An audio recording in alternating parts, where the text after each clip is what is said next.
Hi everyone.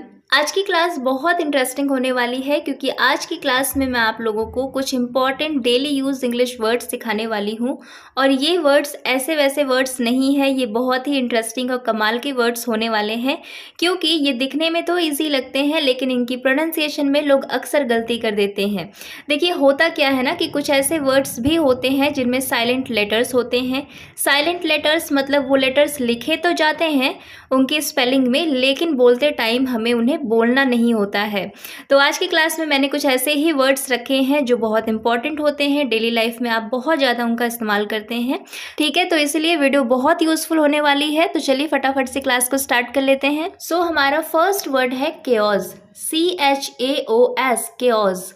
अब देखिए इसे बहुत से लोग गलत प्रोनाउंस करते हैं। इसे बहुत से लोग बोलते हैं या तो चेओस या फिर चाउस, जो भी बोलते हैं गलत ही बोलते हैं। करेक्ट प्रोनाउंसिएशन इसकी होती है केओस। इसका मतलब होता है अफरा तफरी या फिर अव्यवस्था। जैसे कि देखिए मान लीजिए मार्केट में कोई एक्सीडेंट हो गया। अब एक्सीडेंट के बाद क्या होता है, भागम दौड़ स्टार्ट हो जाती है ना, एकदम से अफरा तफरी मच जाती है, चीज़ें अस्त व्यस्त हो जाती हैं, तो उसे ही हम कहते हैं केओस। जब कंप्लीट मेस फैल जाए, मतलब एकदम से चीज़ें बिगड़ जाएं, आउट ऑफ कंट्रोल हो जाएं, उसे कहते हैं हम केओस। जैसे कि घोषणा के बाद अचानक अफरा तफरी मच गई। ऐसा होता है ना कि कोई अनाउंसमेंट अगर हो जाती है तो जो भी हमारी जनता होती है उसमें अफरा तफरी मच जाती है, अव्यवस्था फैल जाती है, यानी कि केओस फैल जाता है। तो आप बोलेंगे there was a sudden chaos after the announcement. इसी तरह से क्लासरूम में जब टीचर चले जाते हैं तो बच्चे क्या करते हैं, अचानक से शोर मचाना स्टार्ट कर देते हैं, तो वो भी क्या है, वो भी है केओस। केओस एक इम्प्रेसिव वर्ड है जो आजकल काफ़ी ज़्यादा यूज़ किया जा रहा है। सोशल मीडिया आप लोग यूज़ करते ही होंगे, आई एम श्योर। तो आप लोग वहाँ पे देखते होंगे, खास करके इंस्टाग्राम पे, रील्स पे, स्टोरीज पे ये वर्ड बहुत ज़्यादा यूज़ किया जाता है। इसकी करेक्ट प्रोनाउंसिएशन केओस होती है। मतलब इसका होता है अव्यवस्था, अफरा तफरी, भागम दौड़ या कोई भी ऐसी चीज़ जहाँ पे चीज़ें आउट ऑफ कंट्रोल हो जाए। ठीक है, अब देखिए नेक्स्ट वर्ड है रिसीट, RECEIPT। रिसीट ये वर्ड इतना कॉमन है लेकिन फिर भी इसे लोग गलत बोलते हैं। इसे लोग मैक्सिमम लोग बोलते हैं रिसीप्ट। ये गलत प्रोनाउंसिएशन होती है इसकी क्योंकि P यहाँ पे साइलेंट होता है। इसकी करेक्ट प्रोनाउंसिएशन होती है रिसीट। इसका मतलब होता है हिंदी में रसीद। रसीद बेसिकली क्या होती है, जब आप कोई भी बिल पेमेंट करते हैं, कोई चीज़ लेते हैं, बिल पेमेंट करते हैं, उसके बाद जो बिल का प्रूफ होता है जो आपको दिया जाता है उसे ही हम कहते हैं रसीद हिंदी में, और इंग्लिश में कहते हैं रिसीट। तो ध्यान रखिएगा ये बहुत कॉमन वर्ड है। कहीं भी आप जाएंगे बिल पेमेंट करेंगे तो आज से रिसीप्ट नहीं बोलना है, रिसीट बोलना है। ओके, एग्जाम्पल देखिए, जैसे do you have the receipt, क्या आपके पास रसीद है। अब नेक्स्ट हमारा वर्ड है सटल, SUBTLE। इस वर्ड में बी साइलेंट होता है तो इसकी करेक्ट प्रोनाउंसिएशन होती है सटल। इसका मतलब होता है हल्का। देखिए सटल एक ऐसा वर्ड है जिसे अगर आप किसी भी वर्ड से पहले लगा दें तो उसका मतलब निकलेगा हल्का या फिर एकदम थोड़ा सा। जैसे अगर आप सटल को स्माइल से पहले लगा दें तो क्या बन जाता है, सटल स्माइल, तो उसका मतलब निकलेगा हल्की मुस्कान। जैसे she gave a subtle smile, उसने हल्की मुस्कान दी। ऐसा होता है ना कि कुछ लोग बहुत ही हल्की सी छोटी सी स्माइल देते हैं तो उसे हम कहते हैं सटल स्माइल। इसी तरह से अगर कोई आपको कहे सटल डिफरेंस तो इसका मतलब होगा कि बहुत थोड़ा सा फर्क, हल्का सा फर्क।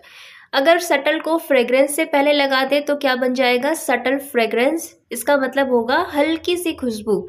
कोई कोई फ्रेग्रेंस ऐसी होती है ना जो बहुत स्ट्रांग होती है, तो वो स्ट्रांग वाली नहीं, एकदम हल्की सी सॉफ्ट फ्रेग्रेंस जो होती हैं उसे हम बोलते हैं सटल फ्रेग्रेंस। तो सटल का इस्तेमाल किया जाता है हल्का के लिए। अगला वर्ड है डेट, DEBT। अब इसे बहुत से लोग बोलते हैं डेप्ट, लेकिन आपको ब नहीं बोलना है क्योंकि यहाँ पे बी साइलेंट होता है। इसकी करेक्ट प्रोनाउंसिएशन होती है डेट। डेट का मतलब होता है कर्ज यानी कि उधार। जैसे वो कर्ज में है, ही इज इन डेट, वो कर्ज में है, ही इज इन डेट। या फिर आपको बोलना हो कि उसने अपना सारा कर्ज चुका दिया, she paid all her debt, she paid all her debt. तो डेट का मतलब होता है उधार और इसमें बी साइलेंट होता है, ध्यान रखिएगा, ये भी बहुत कॉमन वर्ड है। अब देखिए नेक्स्ट वर्ड है क्यू, QUEUE। ये एक बहुत ही इंटरेस्टिंग वर्ड होता है क्योंकि इसकी स्पेलिंग देखिए, इसके स्पेलिंग में 5 लेटर्स हैं, लेकिन इसको हम सिर्फ बोलते हैं क्यू। तो इसकी करेक्ट प्रोनाउंसिएशन होती है क्यू। 5 लेटर्स में सिर्फ क्यू को हम प्रोनाउंस करते हैं, बाकी जो और लेटर्स होते हैं वो ऑलमोस्ट साइलेंट ही होते हैं। क्यू का मतलब होता है लाइन या फिर हम कह सकते हैं कतार। देखिए, जब लोग एक ऑर्डर में खड़े होते हैं तो नॉर्मली उसे हम क्या कहते हैं, लाइन। लेकिन क्यू एक एडवांस वर्ड होता है जो कि काफ़ी ज़्यादा यूज़ किया जाता है ऑफिशियल प्लेसेस पे, हो गए स्कूल कॉलेजेस में ज़्यादातर क्यू का ही इस्तेमाल होता है। जैसे एग्जांपल देखिए, बैंक के बाहर लंबी लाइन थी, there was a long queue outside the bank. इसी तरह से मान लीजिए किसी को बोलना है कि वो लाइन में सबसे आगे थी, तो वो बोल सकते हैं she was first in the Q, line यानी कि क्यू। सो आज से अगर आपको कोई कहे कि डोंट ब्रेक द क्यू या फिर ज्वाइन द क्यू या फिर लीव द क्यू, तो समझ जाइएगा कि वहाँ पे लाइन की बात हो रही है। डोंट ब्रेक द क्यू मतलब लाइन मत तोड़ो, ज्वाइन द क्यू मतलब लाइन में लग जाओ, लीव द क्यू मतलब लाइन छोड़ दो। तो लाइन को अगर आपको बोलना है सिंपल वे में, एडवांस तरीके से, एक्सप्रेसिव वे में, तो आप क्यू का इस्तेमाल करिएगा आज से। अब देखिए अगला वर्ड है फासन, FASTEN। इसे बहुत से लोग बोलते हैं फास्टन, क्योंकि यहाँ पे वो इस तरीके से समझते हैं कि FAST मतलब इसका मतलब हो गया फास्ट और EN का मतलब हो गया N। तो फास्टन वो इसे बोलते हैं, लेकिन इसकी करेक्ट प्रोनाउंसिएशन होती है फासन। यहाँ पे T साइलेंट होता है, ध्यान रखिएगा। फासन का मतलब होता है बांधना या कसना, या हम कह सकते हैं कि किसी भी चीज़ को सिक्योरली बंद करना। ठीक है, जैसे कि एग्जाम्पल देखिए, अपनी सीट बेल्ट बांध लीजिए, फासन यूज सीट बेल्ट। अगला वर्ड है अटरली। इसको आप यूटरली मत बोल दीजिएगा, यहाँ पे जो यू लिखा है उसे हम अ प्रोनाउंस करते हैं, तो करेक्ट प्रोनाउंसिएशन होती है अटरली। इसका मतलब होता है पूरी तरह, बिल्कुल या एकदम। जैसे हम बोलते हैं ना कि मैं पूरी तरह थक गया हूँ या फिर मैं बिल्कुल थक गया हूँ, तो आप अटरली का इस्तेमाल करेंगे यहाँ पे और आप बोलेंगे I am utterly tired. I am tired मतलब मैं थक गया हूँ, लेकिन आई एम अटरली टायर्ड मतलब मैं पूरी तरह या मैं बिल्कुल थक गया हूँ। ओके, सो नेक्स्ट वर्ड है आइडियोलॉजी। आइडियोलॉजी का मतलब होता है विचारधारा। देखिए ये वर्ड थोड़ा सा लंबा है, लेकिन फिर भी इसकी प्रोनाउंसिएशन बहुत ईजी है। आइडियो, यहाँ से आइडियो निकल कर आया, और LOGY यानी कि लॉजी। सो आइडियोलॉजी मीन्स विचारधारा। जैसे हर किसी की अपनी विचारधारा होती है, everyone has their own ideology. बिल्कुल सही बात है, एक चीज़ को लेकर मेरा जो परसेप्शन होगा, मेरा जो आइडिया होगा वो आपसे बिल्कुल डिफरेंट होगा, तो सबकी अपनी अलग अलग आइडियोलॉजी होती है। सो आइडियोलॉजी का मतलब होता है विचारधारा। अब अगला जो वर्ड मैंने रखा है वो बहुत ही ट्रेंडी और एक्सप्रेसिव वर्ड है। अगला वर्ड है हमारा aura, AURA। I am sure आप में से बहुत से लोगों ने ये वर्ड सुना होगा।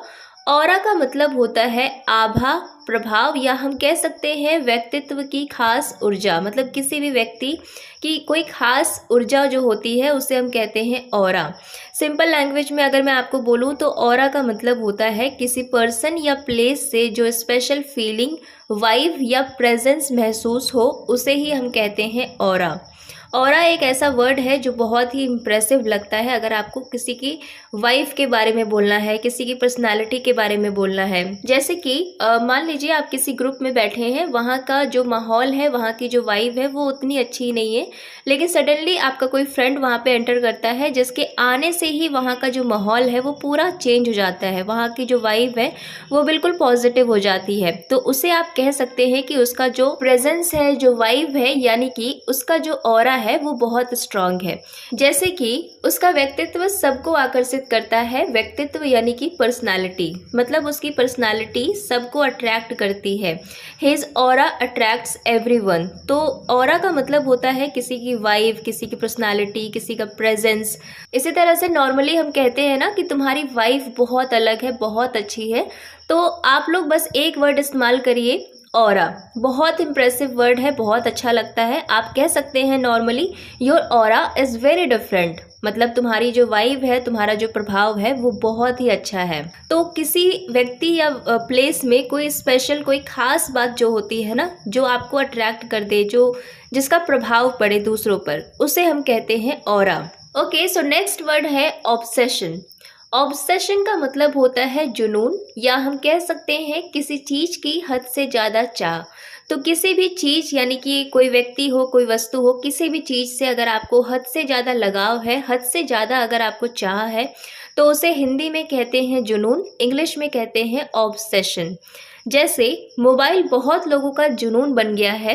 Mobile has become an obsession for many people, मतलब मोबाइल बहुत लोगों का जुनून बन गया है। सो ऑब्सेशन का मतलब होता है जुनून। नेक्स्ट वर्ड है starving, STAR star VING, wing, starving. इसका मतलब होता है बहुत ज़्यादा भूखा। देखिए नॉर्मली जब हमें बोलना होता है कि मुझे भूख लगी है, हम कैसे बोलते हैं, आई एम हंग्री। अगर हमें बोलना हो कि मुझे बहुत तेज भूख लगी है, बहुत जोरों की भूख लगी है, तो हम क्या बोलते हैं, आई एम वेरी हंग्री, है ना। तो वेरी हंग्री की जगह पे आप सिर्फ एक वर्ड का इस्तेमाल कर सकते हैं, स्टारविंग, क्योंकि स्टारविंग का मतलब होता है बहुत तेज भूख लगना, यानी कि बहुत जोरों की भूख लगना। सो आप बोल सकते हैं आई एम स्टारविंग। अगला वर्ड है सफोकेशन, SUFFO, सफो, CATION, यानी कि केशन। सो करेक्ट प्रोनाउंसिएशन इसकी होती है सफोकेशन। सफोकेशन का मतलब होता है घुटन। घुटन का मतलब क्या होता है, जब हमें नॉर्मली सांस लेने में दिक्कत होती है, परेशानी होती है, तो इंग्लिश में इसे हम कहते हैं सफोकेशन। जैसे यहाँ बहुत घुटन है, there is too much suffocation here, there is too much suffocation here. Next word है रिलायबल, RELIA, लाई, BLE, बल। सो इस तरीके से इसकी करेक्ट प्रोनाउंसिएशन होती है रिलायबल। रिलायबल का मतलब होता है भरोसेमंद। जैसे वो बहुत भरोसेमंद है, शी इज़ वेरी रिलायबल, तो भरोसेमंद का मतलब होता है इंग्लिश में रिलायबल। अगला वर्ड भी बहुत कॉमन वर्ड है। अगला वर्ड है हमारा eventually, EVEN, even, TUCHUALLY, Ali. So correct pronunciation इसकी होती है इवेंचुअली। इवेंचुअली का मतलब होता है आखिरकार। जैसे आखिरकार वो मान गया, इवेंचुअली ही अग्रीड, आखिरकार ऐसा हो गया, eventually it happened. So eventually का मतलब होता है आखिरकार। सो आज की क्लास में बस इतना ही। देखिए मैंने आज की क्लास में ज़्यादा वर्ड्स नहीं रखे हैं, क्योंकि मैं नहीं चाहती थी कि मैं आपको एक बार में ही बहुत कुछ सिखाऊं और आपको कुछ भी याद ना रहे, है ना। ऐसा होता है कि जब हम एक साथ बहुत सारी चीज़ें कंज्यूम करते हैं, बहुत सारी चीज़ें लेने की कोशिश करते हैं, तो सारी चीज़ें हाथ से छूट जाती हैं। इसीलिए मैंने सोचा कि आज की क्लास में हम लोग बस थोड़े से वर्ड्स सीखेंगे, लेकिन जो भी सीखेंगे प्रॉपर तरीके से सीखेंगे। सो आज की क्लास आप लोगों को कैसी लगी मुझे कमेंट करके ज़रूर बताइएगा। और अगर आप लोग इसी तरह के और भी वीडियोस चाहते हैं वर्ड मीनिंग पे बेस्ड, तो प्लीज़ कमेंट करिएगा, मैं वीडियोस जरूर लाऊंगी इस तरह के वर्ड्स पे। मिलते हैं आपसे नेक्स्ट क्लास में। आज की क्लास पसंद आई हो तो लाइक कर दीजिएगा। Thanks for watching.